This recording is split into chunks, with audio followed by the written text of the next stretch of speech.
Halo semuanya, akhirnya kita ketemu di semester 2 ya. Nah, di semester 2 ini materi pertama kita adalah mengenai fungsi trigonometri, di mana trigonometrisnya sendiri ini adalah materi yang sudah kalian pelajari di kelas 10 semester 2. Ya, semoga masih ingat ya. Oke, nah di sini kita langsung masuk aja ke sub pembahasan yang pertama, yaitu mengenai nilai dari fungsi trigonometri. Nah, ini sebenarnya sama persis dengan kelas 10. Ya, jadi di sini kalian mengingat kembali sudut-sudut istimewa yang ada di trigonometri untuk sin, cos, dan tan. Ya, ini hukumnya adalah wajib dihafal ya. Jadi wajib, karena kalau ini nggak bisa, ya udah kacau lah semuanya, nggak bisa ngerjain ya. Nah, kemudian selain tabel nilai dari sudut istimewa, nah di sini juga kalian harus tahu untuk kuadran-kuadrannya apa aja yang positif di kuadran 1, 2, 3, dan 4. Ya, dan juga di sini ada tambahan mengenai sudut relasi. Ini juga sudah kita bahas di kelas 10 ya materinya. Oke, sama persis, pokoknya semuanya konsepnya sama. Ini kita ulang kembali aja, kalau ini tinggal dihafal. Jadi kalau udah hafal nggak ada masalah.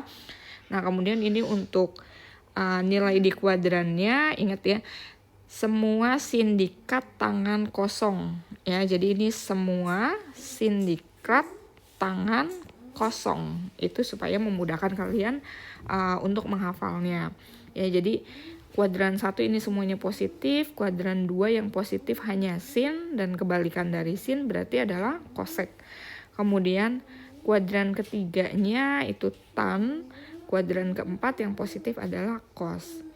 Nah, untuk sudut relasi, nah ini saya selalu menyarankan kalian lebih gampang gunakan yang 180 sama 360. Kenapa? Karena dia tetap apanya? Artinya kalau di sini sin, dia akan tetap jadi sin, cos jadi cos, tan jadi tan. Beda dengan 90 dan 270. Kalau kalian pakainya 90 dan 270, dia akan berubah.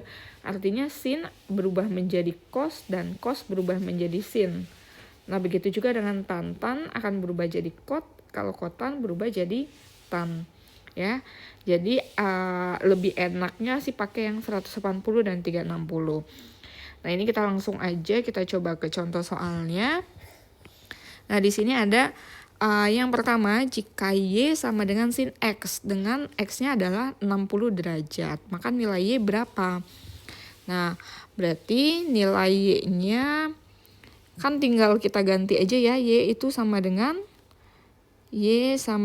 sin X, dimana X-nya adalah 60, berarti Y sama dengan sin 60. Nah, sin 60 nilainya berapa? Berarti kalian tinggal lihat di tabel sudut istimewa. Sin 60 itu nilainya adalah setengah akar 3 ya. Jadi makanya saya bilang wajib banget hafal sudut istimewa ya.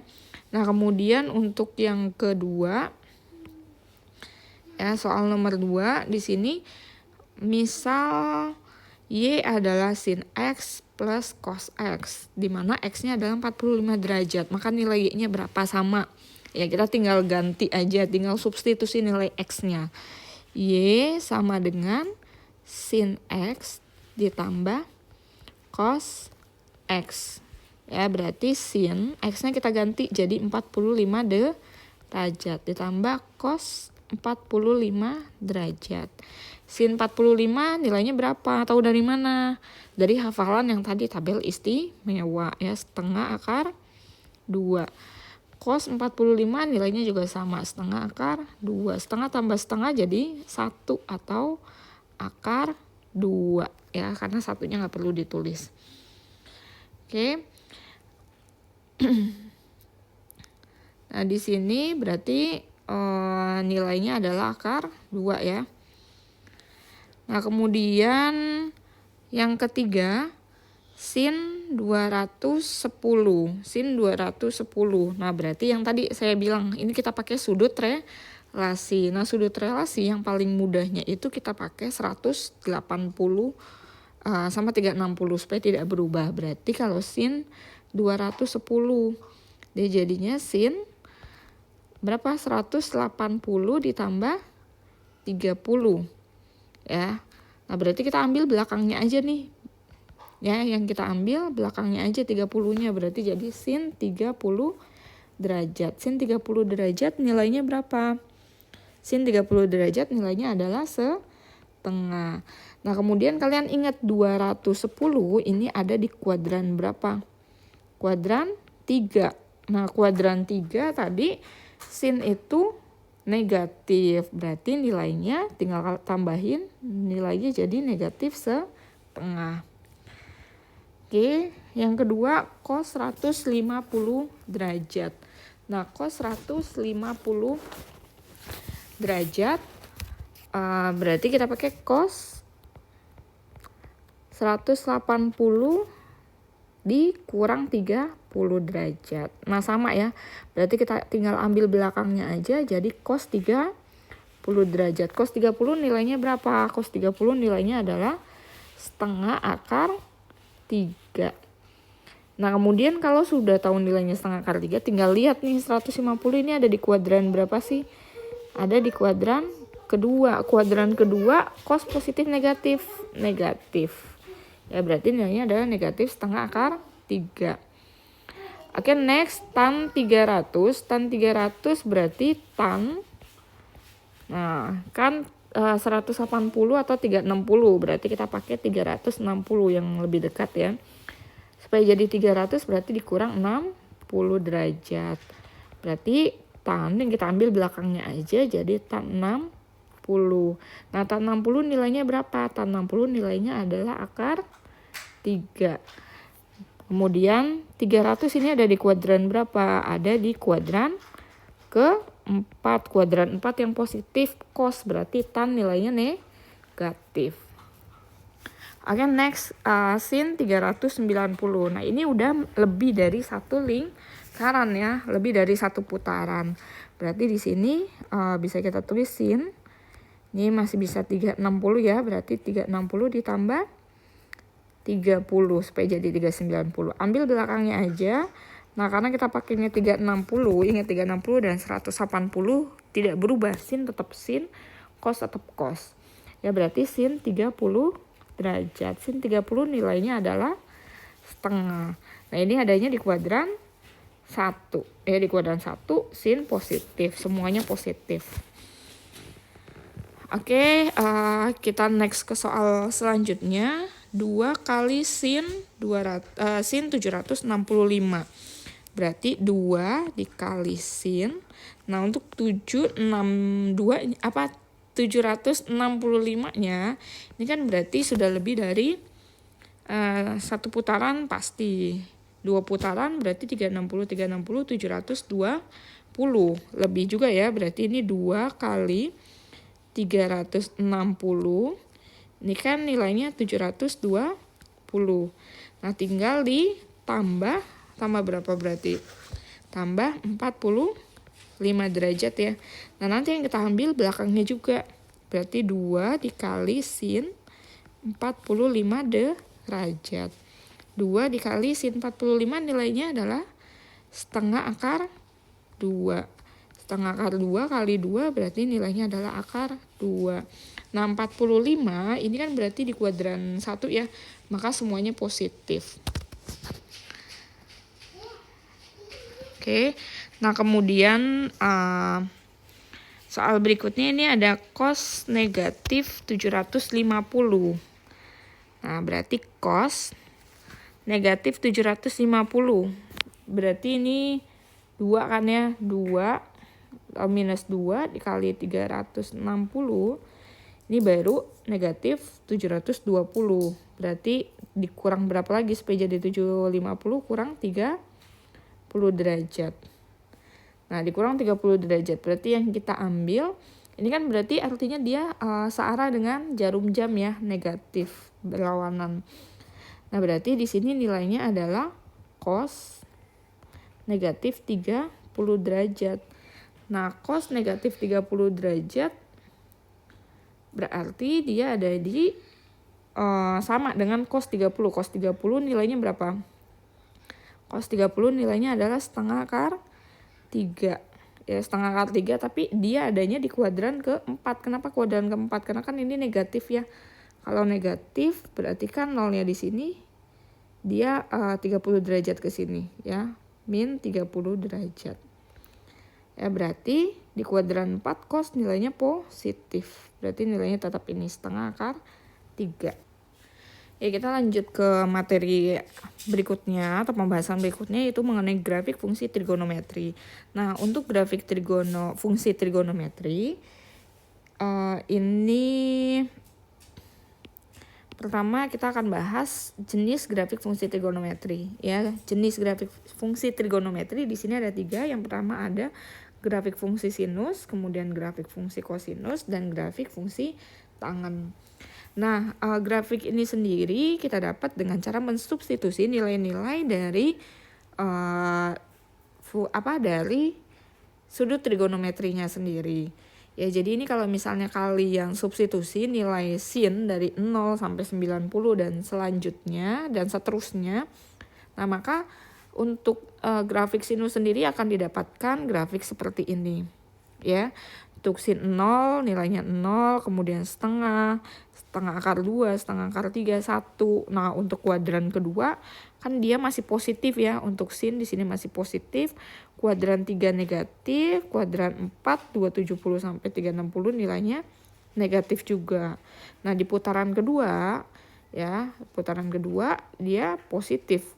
Ya, kuadran 1 balik lagi, kuadran 2, kuadran 3-nya negatif, 4 negatif. Ya, dan seterusnya. Nah, untuk cos juga sama, ini dengan mensubstitusi nilai kosinus 0 nilainya mulai dari 1, kemudian setengah akar 3, setengah akar 2, setengah 0. Ya, kuadran 1 kosinus itu positif, kuadran 2-nya yang positif hanya sin, berarti dia negatif. Ini kuadran 3 negatif, kuadran 4 kosinus positif. Nah, untuk tangan dia positif di kuadran ke 1 dan 3 ya.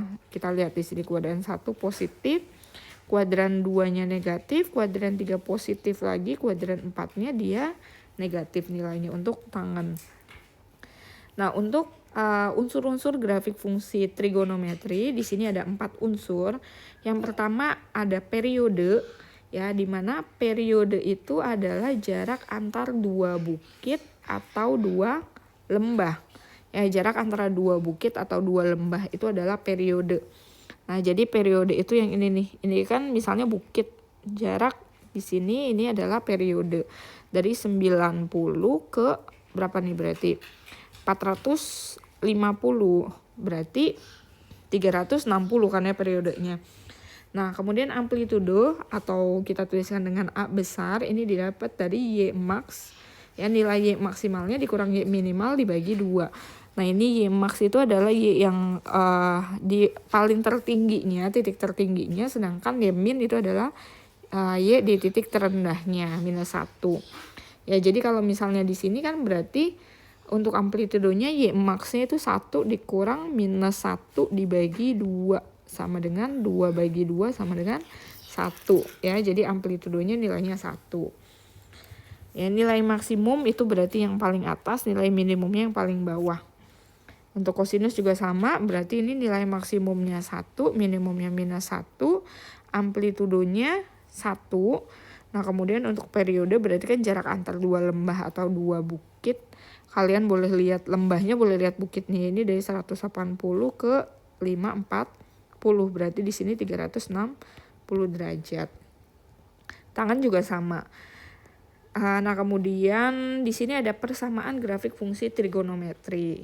Nah, untuk grafik fungsi trigonometri di sini menuliskannya adalah Y sama dengan A, di mana A-nya itu ada amplitudo. Sin ini nanti bisa berubah ya, tergantung ya nanti kalau kalian bikin persamaannya dari grafik, kalian tinggal ngelihat grafiknya itu grafik sin, grafik cos, atau grafik tan. Ya, jadi tinggal disesuaikan aja, ini nggak harus sin. Ya, kemudian untuk B itu adalah banyak gelombang dalam satu periode. Ya, jadi dalam satu periode itu ada berapa gelombang. Nah, kemudian untuk alfanya, nah alfanya di sini adalah pergeseran ke kiri atau ke kanannya. Kalau dia geser ke kiri grafiknya berarti nanti tanda di sininya plus, kalau dia geser ke kanan berarti min. Ya, kemudian pergeseran grafik ke atas bawah di sini adalah plus minus C. Oke, ini kita enaknya langsung ngerjain soal. Oke, next. Nah, ini untuk contoh soalnya. Ya, misalnya di sini tentukan periode fungsi dari yang pertama ada Y sama dengan sin 2X. Nah, ingat.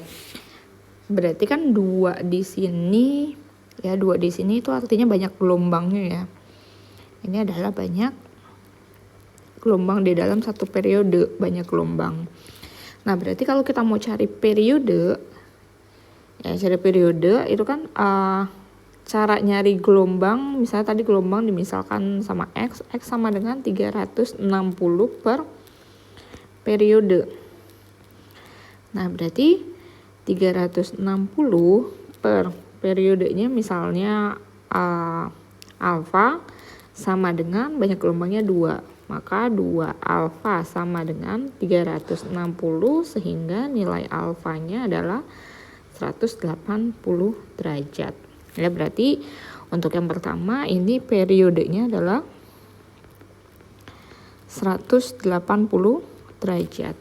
Nah, untuk yang kedua Y sama dengan sin setengah X, berarti 360 per X sama dengan setengah.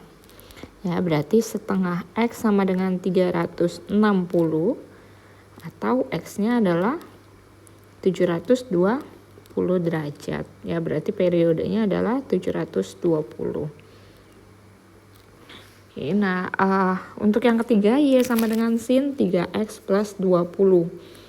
Nah, ini berarti ini kalau misalnya kita tuliskan ke dalam bentuk persamaan tadi sama aja sin. Ya, 3-nya ini kita keluarin, berarti di sini X ditambah 20 per 3. Kenapa jadi 20 per 3? Karena nanti kan ini dikalikan dengan 3 hasilnya jadi 20 ya. Nah, di sini berarti kan kita dapat gelombangnya 3. Ya, gelombangnya 3, kemudian ada yang namanya pergeseran. Ya, ada gelombang 3 dan pergeseran. Kita cari dulu periodenya. Di sini sin berarti 360 per X atau periode sama dengan jumlah gelombangnya 3. Sehingga 3X sama dengan 360 atau nilai X-nya adalah 120 derajat. Ya, sehingga berarti periodenya adalah 120 derajat. Dengan ini ada pergeseran. Kalau misalnya di sini positif berarti gesernya ke kiri ya. Geser ke kiri 20 per 3 derajat. Oke, persamaan berikutnya 2 cos 3X plus 30. Nah, ini kita ganti dulu persamaannya. Ini berarti jadi 2 cos, 3-nya kita keluarin. Sini X ditambah 30 dibagi 3 berarti 10 derajat. Nah, dari persamaan ini kita dapat 2 di sini berarti ini adalah amplitudonya ya. Amplitudonya adalah 2, kemudian dari 3 di sini banyak gelombang kita bisa dapat nilai periodenya ya. Berarti di sini kan gelombangnya 3, berarti periodenya 360 per X sama dengan 3 ya. 3X 360 sehingga nilai X-nya adalah 120. Nah, di belakangnya di sini ada plus 10 derajat. Plus 10 derajat ini berarti dia menunjukkan bahwa pada grafik ini terjadi pergeseran ya, digeser karena positif berarti ke kiri 10 derajat. Oke, yang terakhir Y sama dengan 3 plus 4 sin 2. 4 sin 2. Nah, ini harusnya ada X-nya ya. Sin 2X. Ya, berarti di sini amplitudo. Ini amplitudonya adalah 4, kemudian gelombangnya 2. Berarti kalau gelombangnya 2, periodenya ya, periode itu kan 360 per X atau per periode sama dengan banyak gelombangnya 2 ya. 2X sama dengan 360, berarti nilai X-nya adalah 180 derajat. Oke, nah 3 di sini ya, 3 di depannya itu apa? Ini adalah pergeseran ya. Digeser berarti ke atas. Ya, digeser ke atas 3. Ya, nilainya 3. Oke. Nah, ini tadi kalau kita menentukan periode atau unsur-unsur yang ada di persamaan trigonometri. Nah, sekarang ini ada grafik dari fungsi trigonometri, kemudian kita akan menuliskan persamaan dari fungsi trigonometrinya. Oke, yang pertama yang kita butuh adalah amplitudonya, kemudian periodenya ya. Ini kalau misalnya kita lihat untuk grafik yang pertama, ini adalah grafik apa sih? Sin, cos, atau tan? Ya, betul sekali, ini adalah grafik sinus. Ya, grafik sinus dengan amplitudonya adalah 4. Ya, ini 4 adalah amplitudonya. Amplitudonya 4, berarti rumusnya tadi adalah Y sama dengan A, terus sin. Nah, banyak gelombangnya ya, banyak gelombangnya Bx plus minus alfa ya. Nah, B ini kan gelombang dalam satu periode, bukan satu periode sih, tapi kalau misalnya sin itu kan dia 360 ya, baliknya lagi. Nah, berarti ini saya tulisnya bukan satu periode, banyak gelombang. Ya, ini banyak gelombangnya.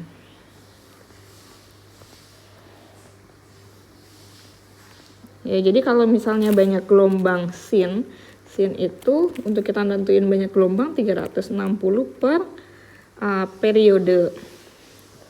Kemudian cos juga sama ya, 360 per periode.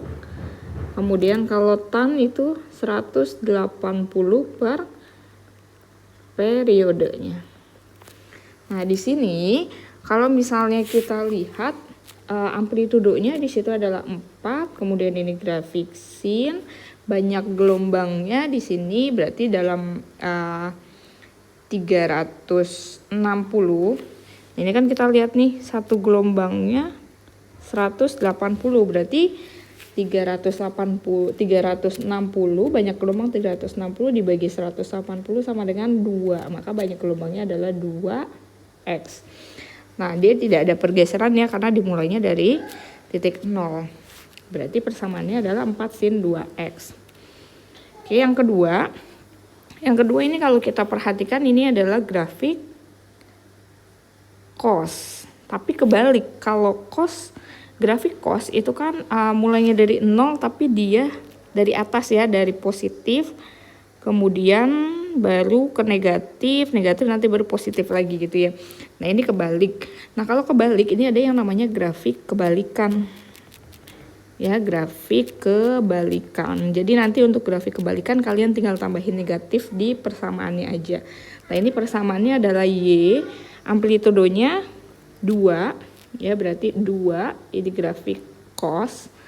Kemudian untuk panjang gelombangnya di sini dari 100, ini dari satu lembah satu bukitnya 90 ke 270, berarti ini 180 derajat. Artinya kalau misalnya cos itu 360 per 180, berarti ada 2 gelombang ya, jadi 2 cos 2x ya, 2 cos 2x. Nah, karena di sini grafiknya grafik kebalikan, berarti tinggal tambahin negatifnya aja di depan.